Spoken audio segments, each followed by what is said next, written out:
লাল আগুন ছড়িয়ে পড়েছে দিগন্ত থেকে দিগন্তে। কি হবে আর কুকুরের মতো বেঁচে থাকা?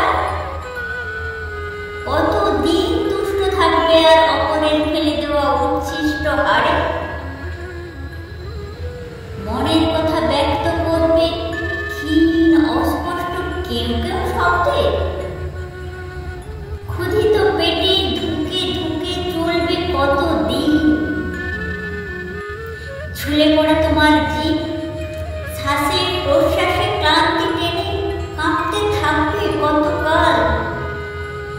মাথায় মৃদু চাপু আর পিঠে হাতের স্পর্শে কতক্ষণ ফুলে থাকবে পেটের ক্ষুধা আর গলার শিকলকে?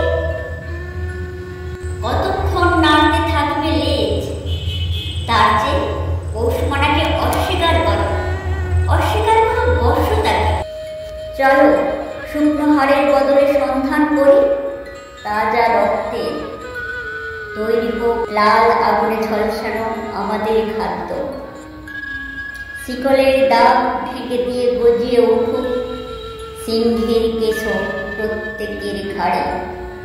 শিকলের দাগ ঢেকে দিয়ে গজিয়ে উঠুক সিংহের কেশর প্রত্যেকের ঘাড়ে। শিকলের দাগ